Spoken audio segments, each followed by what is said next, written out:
Buenas tardes, estudiantes del tercer año de secundaria. Hoy día vamos a continuar con nuestra actividad penúltima. Vamos a reconocer en esta sesión de aprendizaje donde vamos a explicar, ¿no?, lo que es el funcionamiento de las células de las plantas en la descontaminación del suelo. Recordemos en nuestra actividad anterior, ustedes diseñaron, ¿sí o no?, una solución tecnológica donde explicaron, en este caso, sobre plantas fitorremediadoras, donde iban a ayudarnos a descomponer los suelos, ¿no? En este caso, descontaminar los suelos y de esta manera permitir esa conservación de nuestro patrimonio natural. Por lo tanto, recordemos lo que trabajamos la semana pasada. Ustedes diseñaron esa solución tecnológica y en ese diseño de esa solución tecnológica ustedes directamente plantearon, ¿no? Primero, germinar semillas, en este caso ese tipo de plantas fitorremediadoras, como el caso de lo que son los girasoles. También hablamos sobre el maíz, ¿no?, el tomate. Entonces yo les compartí también videos como germinar primero nuestras semillas, preparamos macetas, en este caso estas macetas de autorriego, para poder luego estas semillas, ya cuando se encuentren germinadas, trasplantarlas, ¿no? También les he pasado video de preparación en macetas. En ese caso también podían preparar un suelo, ¿no?, donde iban a contaminarse, por lo tanto ustedes en función a ello. Y iban a plantar sus semillas, en este caso con esas macetas o en ese suelo contaminado. Entonces hemos trabajado en función de ello. Ahora esta actividad es explicar, ¿no?, a través de identificar, ¿no? Vamos a identificar cómo esas raíces directamente, cómo estas plantas, a través de, sabemos que la raíz, una de sus características, unas funciones que tiene la raíz es absorber. Entonces vamos a reconocer eso, ¿no, muchachos? Entonces, como primer punto, identificamos nuestros saberes. ¿Cómo identificamos? Tenemos una siguiente lectura. En este caso nos dice: hola, soy Carlos y vivo en la sierra. Al diseñar mi solución tecnológica me enteré de que existen varias plantas fitorremediadoras. Por lo tanto, mi maestro me ha dicho que pueden prosperar, ¿no?, en ambientes agrestes y terrenos de baja calidad o contaminados. Recordemos que en estos suelos donde son demasiado y altos contaminados, ¿no?, por lo tanto sabemos que hay plantas que van a recuperar esos suelos. Él se preguntaba: ¿por qué y qué tienen estas plantas para tolerar, ¿no?, estos ambientes adversos como los suelos, ¿no? Entonces, vamos a contestar esas preguntas que Carlos se formulaba. Entonces, ¿qué características especiales poseen, ¿no? ¿Qué características especiales poseen las plantas que pueden presentar una ventaja en estos ambientes deteriorados? Por lo tanto, sabemos que muchos son en función a ellos y vamos a explicar, ¿no? Vamos a visualizar. Características: recordemos que hemos hablado que la planta, este tipo de plantas fitorremediadoras, tienen esa capacidad, ¿no?, de acumular, asimilar, para luego realizar ese metabolismo con esos diversos contaminantes que se encuentran presentes en ese suelo, en esos suelos contaminados. En esos, por lo tanto, las raíces van a absorber, ¿no?, y a través de esa absorción van a permitir, por lo tanto, metales pesados, compuestos derivados del petróleo, metales radioactivos, etcétera, ¿no? ¿Qué otra característica debe poseer nuestra planta? Que tengan gran capacidad para evaporar el agua por medio de las hojas, ¿no?, que sean de crecimiento acelerado, crecimiento rápido. Su siembra es relativamente sencilla, ¿no? Tenemos el caso del... Buenas tardes, Sabrina. ¿Cómo estás, Sabrina? Buenas Buenas tardes, buenas tardes, tardes. profesor. Estamos hablando en función de cómo estás. Vamos a visualizar en nuestra primera actividad, ¿no? En nuestra primera actividad nos formulan directamente... Un ratito, Sabrina, un ratito, me esperas, me está entrando una llamada. Un ratito, un ratito.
Listo, ahora sí, Sabrina. ¿Cómo estás, Sabrina? Buenas tardes. Listo, en esta actividad que vamos a trabajar, como ya indicamos aquí, mientras vas, solo vamos a resolver preguntas, ¿no?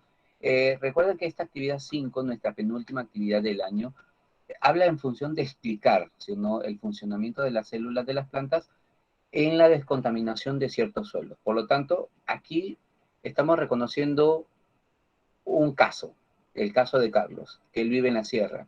Y él indica, ¿no?, que al diseñar su solución tecnológica, él se entera que existen varias plantas fitorremediadoras. Hemos visto, ¿no?, en las actividades anteriores de esas plantas fitorremediadoras, por ejemplo, el caso del maíz, ¿no?, el caso de los girasoles, de los tomates, que son plantas que nosotros conocemos, pero a su vez son plantas que van a descontaminar los suelos. Entonces, ¿qué se entera? Él indica, mi maestro me ha dicho que pueden prosperar, ¿no?, en ambientes agrestes y terrenos de baja calidad o contaminados. Esto se hace referencia a que plantas como este tipo, las fitorremediadoras, van a poder vivir en estos lugares, ¿no?, donde haya mucha concentración y contaminación. Entonces, o incluso de los terrenos donde tienen baja calidad, ¿no? O que son demasiado contaminados. Pregunta, él se preguntaba, ¿por qué y qué tienen estas plantas para que puedan tolerar estos ambientes adversos, ¿no? Como los suelos contaminados. Entonces, ahí viene nuestra primera pregunta. Esa pregunta, solo ustedes van a escribir su pregunta en función de su actividad y van a responder. Listo. Entonces, la primera pregunta es, ¿qué características, ¿no?, especiales poseen las plantas que pueden presentar una ventaja en estos ambientes deteriorados? Hemos hablado que las características que tienen, que cumplen con estas plantas fitorremediadoras, de las que podemos resaltar son las siguientes. Esa capacidad que tienen para asimilar, para acumular, ¿sí o no?, esos nutrientes o esos metales pesados o esos niveles altos de contaminación que se encuentran presentes en ese suelo. Por lo tanto, también como derivado del petróleo, ¿no?, materiales radioactivos, etcétera, y muchos otros agentes que tengan gran capacidad para evaporar, ¿no?, a través de en sus hojas, ¿no?, por medio del agua, a esos elementos pesados, ¿no?, esos metales pesados, que sean de crecimiento rápido, de un crecimiento acelerado, ¿no?, para que puedan directamente, cuando hagan la absorción, eliminar, ¿no?, a través de sus hojas, de sus tallos, de sus flores, de sus frutos, ¿no?, dependiendo del tipo de planta. Si es una planta monocotiledonia, dicotiledonia, entonces en función de ella, si es angiospermas, gimnospermas, que su siembra sea relativamente sencilla y si son plantas que requieren poco mantenimiento. Entonces, al hablar de ello sabemos que es características que deben de cumplir este tipo de plantas, porque ellas necesitan, ¿no?, directamente, al igual que toda planta, para poder directamente obtener los nutrientes, obtener esos elementos contaminantes y a su vez eliminarlos, ¿no? Eliminarlos, entonces, esos suelos, volverlos también o descontaminarlos, ¿no? Esa es la idea, a eso llegamos, ¿no? Por lo tanto, debemos de tomar en cuenta que las raíces de las plantas juegan un papel muy fundamental, entonces es un órgano fundamental de ella para la absorción, ¿no? Como característica, como función principal que cumple la raíz en la absorción de los elementos y que constituyen, ¿sí o no?, una primera estrategia de defensa frente a los contaminantes que se encuentren, en este caso, en el suelo o en su ambiente, ¿no? En el suelo o en su ambiente. Entonces, en función de ello estamos viendo, ¿no?, que las plantas van a permitir eso, ¿no, muchachos? Entonces, absorber. Recordemos que una de las primeras características que tiene toda planta es eso, que permite absorción, absorbe directamente todos esos, primero, los nutrientes, las sales minerales, el agua que se encuentra en el suelo. Pero, si hubieran estos agentes contaminantes, entonces ellos también van a absorber todos esos agentes contaminantes. Entonces, eso es lo que hacen estas plantas fitorremediadoras. ¿Por dónde? Por la raíz, porque la raíz es un órgano fundamental en la planta. Además de absorber, la planta también cumple con muchas funciones, ¿no? De reserva, de permitir que la planta se mantenga, ¿no?, sobre el suelo. Entonces, pero una de las principales funciones sería la absorción, ¿ya? Nos vamos con nuestra segunda parte. En nuestra segunda parte vamos a explicar parte, si o no indican, a ustedes ahí tienen su lectura, en la lectura las plantas y los metales pesados. Vamos les voy a apoyar un poquito con la lectura y en función de la lectura vamos a responder las preguntas que vienen a continuación. Ya listo, entonces ustedes solo escriben las preguntas y las respuestas que ya estamos con ustedes ayudando en ese aspecto, ¿no? Para poder terminar su actividad. Esta actividad, muchachos, como les indico, es de las penúltimas actividades. La próxima semana culminamos con una última de la actividad del año y cerramos con ello, ¿ya? Así que nos vamos para nuestra segunda parte. Vamos a ver qué nos piden directamente. Observamos, dice, expliquemos con base a conocimientos científicos, ¿no? Eh, en el texto, ¿no? Que tenemos al final, las plantas y los metales pesados, luego de ellos vamos a responder estas preguntas. Mientras ustedes van escribiendo sus preguntas, yo les voy a hablar parte de esa lectura. Ya les voy a hablar parte de la lectura para resumirles, hacerlo algo corto. Las plantas y los metales pesados. Indica directamente que aquí solo nosotros pensamos directamente o le prestamos poca atención a las plantas. Quizás porque son seres que no se pueden mover, ¿no? Y no las vemos expresarse ni comunicarse con otros seres. No obstante, existen plantas asombrosas que viven en ambientes extremos, ¿no? De los que no pueden huir. Un ejemplo de ellos son las plantas que acumulan los metales pesados que estamos estudiando, ¿no? En este caso, en función del maíz, ¿no? Estamos conociendo los girasoles, el tomate. Para lograrlo, estas plantas han desarrollado dos estrategias, miren, dos estrategias. La primera es excluir los metales y la otra, acumularlos en sus tejidos aéreos. Los tejidos aéreos, hablamos directamente de los tejidos que van a secundar desde el cuello de la planta hacia arriba. Por ejemplo, el cuello es donde va a separar el tallo y la raíz, ahí se encuentra el cuello. Entonces, ¿quiénes se encuentran en esos tejidos aéreos? Las ramas, las hojas, los flores, los frutos, ¿no? En función de, entonces, la mayor parte de las especies que toleran la presencia de metales impiden, ¿no? Su entrada por la raíz, ¿no? Los que van a realizar y su transporte a los tejidos fotosintéticos. Recordemos cuando hablamos de los tejidos fotosintéticos, hablamos directamente desde el cuello hacia arriba, la parte superior de la planta, ¿no? Desde el tallo, hojas, ramas, flores, frutos. Ahora, al tolerar los metales que impidan la entrada a la raíz y su transporte a esos tejidos, ¿cómo lograr esto, no? Es necesario en este punto hablar de la estructura de quién de la raíz, las características de las células y poder conocer un poquito más. Entonces, las raíces de las plantas están formadas por capas, cada una de ellas empezando por la capa más externa.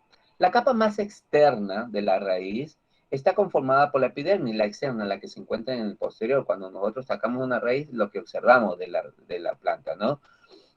Está formada por la epidermis, la cual forma los pelos radiculares, estos pelos donde van a absorber, ¿no? O esos vellos donde también parte de la raíz secundaria se encuentra ellos. Entonces, aquí la epidermis transporta activamente minerales que la planta necesita desde el suelo hacia las células epidérmicas.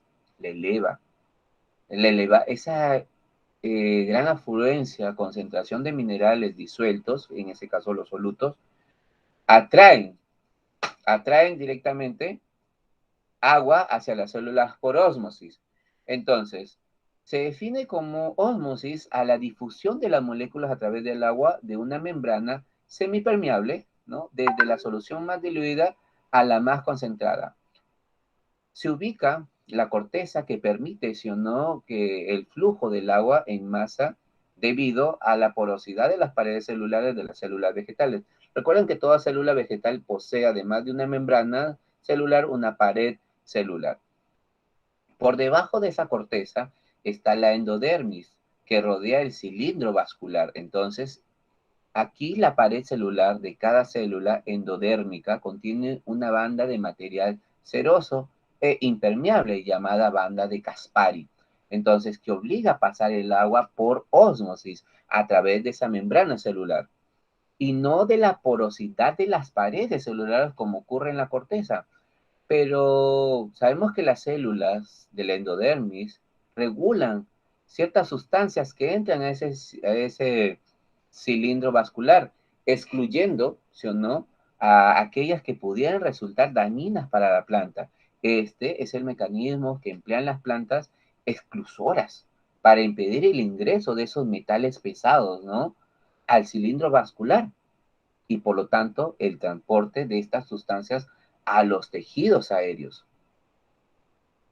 Continúa el periciclo, que es la capa que rodea el exterior del cilindro vascular, recibe el agua, los minerales de la endodermis, que ha dejado pasar y transporta activamente los minerales al interior, ¿no?, de este ciclo vascular, formando por el floema y también por el xilema.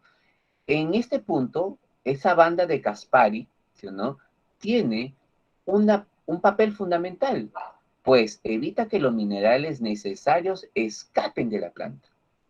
Ahora, en cuanto a las plantas acumuladoras, se sabe que la tolerancia de los metales, ¿no?, se basa en múltiples mecanismos, como en la unión de la pared celular, ¿sí o no?, hay pared celular, el transporte activo de estos iones hacia la vacuola y la formación de complejos con ácidos orgánicos o peptídicos.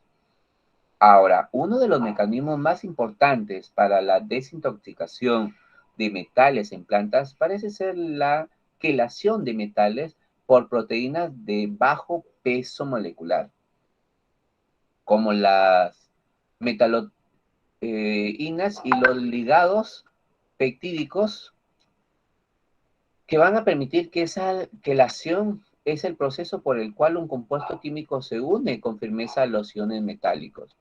Entonces, recordemos, ¿no?, que en las células se van a formar esos grandes compuestos.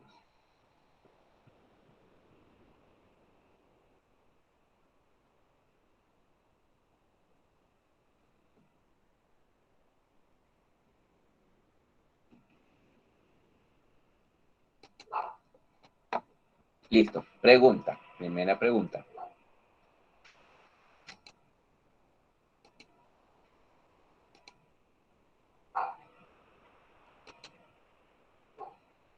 Primera pregunta. Primera pregunta.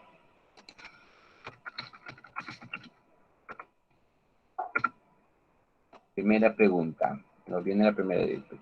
Por qué las plantas han desarrollado, un ratito, por qué las plantas han desarrollado mecanismos de acumulación de metales?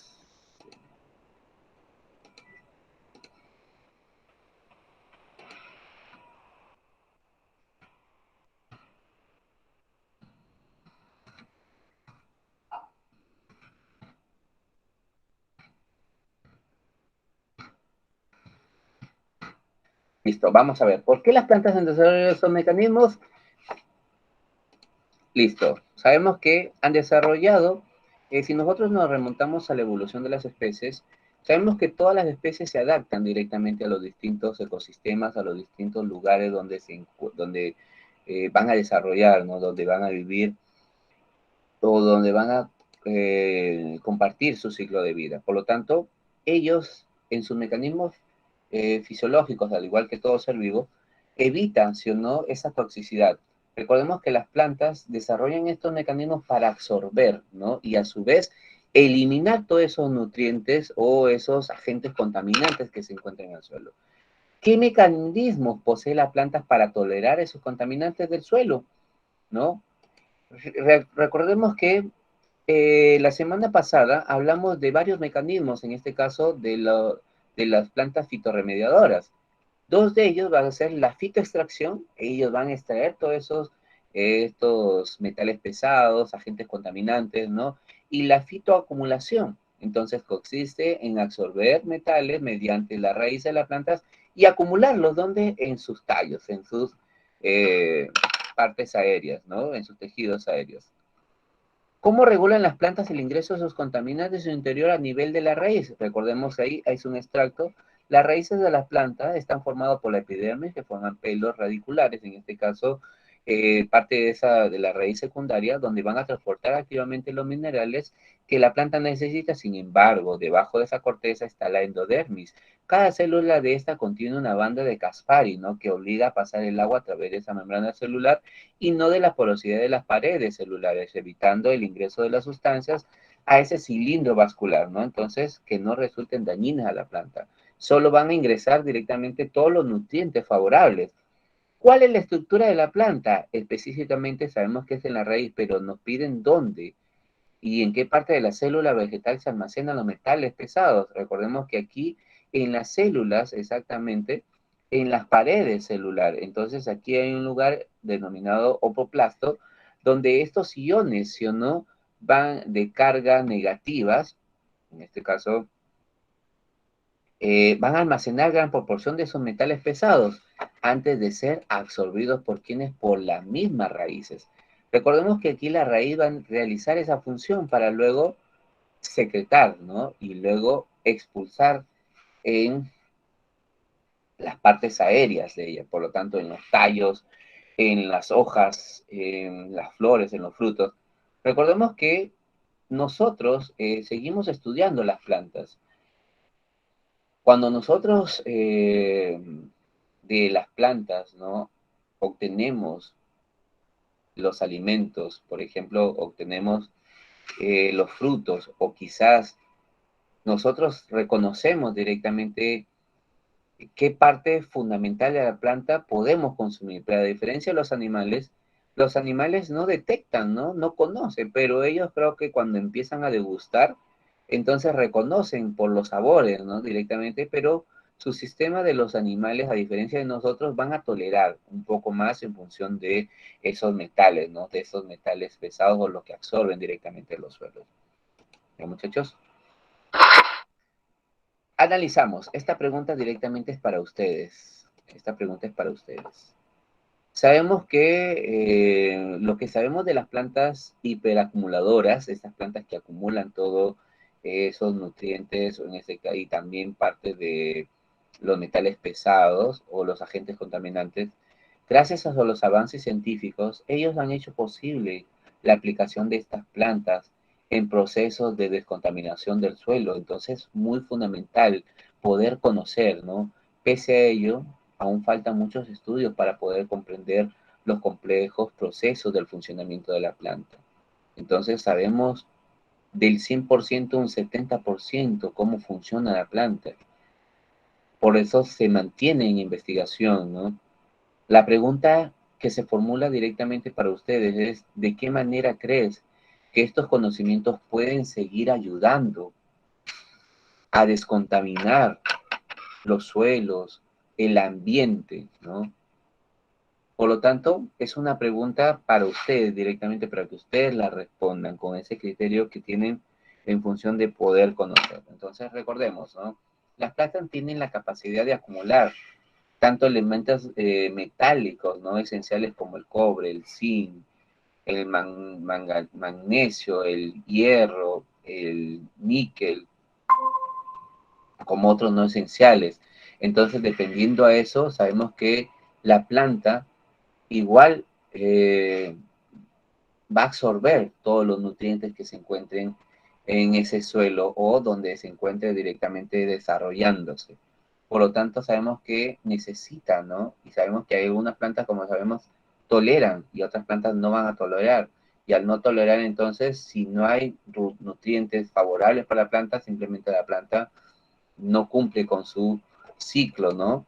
Y directamente muere. Entonces, esta pregunta, ¿de qué manera crees que estos conocimientos, que todos los conocimientos puedan seguir ayudando en la descontaminación de los suelos u otros procesos? Entonces, es algo personal. Ustedes mismos tienen que responder. ¿Ya, muchachos? ¿Será fundamental, no será fundamental los conocimientos? ¿Qué opinan ustedes? Para cerrar, ¿no? Y aquí creo que ya cerramos con nuestra actividad. Solo nuestra actividad es eso, preguntas esta semana. La próxima semana estamos cerrando con nuestra última actividad. Esta sería nuestra penúltima. Entonces, en la lectura, de repente ustedes han visto en comunicación, hay una lectura en función de la minería ilegal, ¿no? Y agentes contaminantes en cierta zona de la Amazonía. Por lo tanto, esta parte se relaciona con comunicación, pero igual lo va a ayudar, ¿no? Con ello. Eh, Sabemos que hablan sobre la minería ilegal que contamina nuestros recursos y hay dificultades para fiscalizar debido a que muchas veces estas acciones, ¿no? Se desarrollan en lugares aislados a lo largo del territorio nacional. Pregunta. Una, dos, cinco preguntas. ¿Cuáles son los principales contaminantes que resultan de la minería ilegal?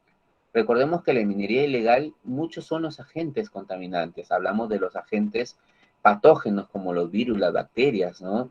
Hablamos como de sustancias químicas, como sustancias orgánicas, en este caso el plástico, el petróleo, los plaguicidas, los residuos domésticos, sustancias químicas inorgánicas como los ácidos, los compuestos metales, los metales pesados provenientes de la minería, ¿no? Los sedimentos o materia suspendida en partículas inservibles. Entonces, esa contaminación se va a dar. Listo, vamos a ver ahí. También vamos a reconocer. Pregunta número 2. En la pregunta 2 nos indica directamente cómo estos contaminantes afectan los suelos de la Amazonía, que son parte del patrimonio natural de nuestro país. Recordemos que igual que en la Amazonía, en la sierra y aquí en la costa, también hay lugares donde se contaminan los suelos. Por lo tanto, hablamos puntualmente aquí de la minería. Sabemos que la actividad minera en nuestro país, sobre todo la minería de pequeña escala, ¿no? Pone en riesgo a toda nuestra población y a nuestros distintos ambientes. Por un lado, está la remoción de esos sedimentos, ¿no? Que contienen metales pesados, como el mercurio. Por otro lado, la minería aurífera implica el mercurio utilizando para amalgamar el oro, ¿no? Acumulándose los residuos muchas veces en los lechos de las riberas, de los cuerpos de la Amazonía o donde se encuentre directamente este tipo de minería. La minería ilegal e informal contamina las fuentes de agua, ¿no? Y como consecuencia afecta a nuestra población a causa de utilización de grandes cantidades de agua y la producción de muchos residuos tóxicos.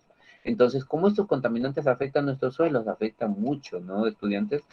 Sabemos que constituyen ese riesgo alto para nuestra salud, para todos los seres vivos que habitan y viven directamente en ese territorio. Entonces, afectando nuestros ecosistemas, afectándonos a todos nosotros. Pregunta para ustedes, y si observamos en nuestra comunidad, nos podemos preguntar cuáles serán los mayores contaminantes que afectan nuestros suelos, ¿no? Sabemos que aquí en el Perú muchos son los contaminantes. Podemos hablar de la concentración del mercurio, ¿no? De la concentración del arsénico, del plomo, del níquel, ¿no? Hablamos directamente de ese tipo de contaminación en el suelo, pero podemos hablar de muchos otros más. Por lo tanto, sabemos que esas concentraciones superan los límites permitidos, ¿no? Pero además de poder determinar...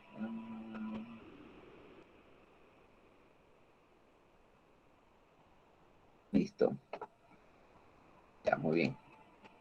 Pregunta número 4. ¿En qué situaciones cotidianas las personas contaminamos los suelos? Sabemos que en distintas situaciones cotidianas, ¿no? Podemos hablar nosotros desde que botamos querosene, petróleo, desde que realizamos cualquier actividad. Hablamos ahí directamente de cuando removemos sedimentos, ¿no? Cuando hablamos directamente, hablar puntualmente de la lectura, por el mercurio que se usa en la amalgamación del oro, por los desechos, ¿no? Que nosotros de repente cuando eh, cada mes que de repente ustedes no, pero la mayoría u otras personas, los restos de lubricante, los restos de aceite quemado. Entonces, lo que nosotros hacemos a diario, cuando botamos, cuando lavamos de repente algo, y esa agua lo tiramos directamente a la parte delantera de nuestros jardines, ¿no? Dicen la mayoría, pero para que no haya moscas y todo eso. Por lo tanto, creo que nosotros somos los principales contaminadores, ¿no? Los principales contaminadores. No tan solo esperar ir hasta esos lugares, ¿no? Como la minería o las industrias, en todos nuestros hogares o nosotros contaminamos. Por lo tanto, a tener mucho cuidado en función a ello. Y teniendo en cuenta estas situaciones, ustedes, ¿cómo debe de ser su actuación? ¿No? ¿Cómo debe ser su actuación? Entonces, reflexionemos en familia, reflexionemos desde esos puntos de vista, muchachos. Entonces, sabemos que la contaminación, nosotros somos los principales agentes contaminadores. La basura que nosotros a diario botamos, incluso de esos residuos orgánicos, sabemos que va a ser alrededor del 35 al 50%. ¿Por qué no gestionamos bien nuestra basura, almacenamos, ¿no? Como la vez pasada me indicaron, profesor, podemos realizar ciertas actividades de reciclado, ¿no? Realizar composta o vender ciertos materiales, elementos. Entonces, ahí nosotros busquemos esos puntos de vista. ¿Por qué no somos generadores y gestionemos directamente ese cambio? Sabemos que la tierra lo necesita, nosotros lo necesitamos, por lo tanto creo que ahí directamente va en función a ello. ¿Ya, muchachos? Y con eso cerramos directamente, eso sería todo, miren, eso sería todo de nuestra actividad. ¿Ya? Listo, entonces con esto culminamos, espero hayan comprendido un poco más. Recuerden su actividad de la semana pasada, ustedes están realizando, ¿no? En este caso las plantas, ya me han enviado algunos, yo estoy guardando ya su información, cómo han germinado sus semillas, cómo los han trasplantado, entonces estamos reconociendo en función a ello. La próxima semana estamos culminando, muchachos, con nuestras actividades. Por lo tanto, la próxima semana es nuestra última actividad que vamos a realizar y luego solo me voy a dedicar a recibir todos sus trabajos, ¿no? 2 semanas para terminar de completar sus trabajos. Recuerden, ustedes presentaron todo, por ahí están completando algunas, excelente. Recordemos que ustedes quieren terminar bien el tercer año y ustedes son los únicos que con nuestra ayuda van a salir adelante. Así que apoyémonos, apóyenme en el sentido de enviarles las evidencias. Si por ahí están completando, excelente. Yo me voy a comunicar con ustedes personalmente, les voy a enviar cierta información para terminar de completar. Ya, muchachos, en función de ello, no sé, alguna pregunta, alguna duda, chicos. A ver, antes de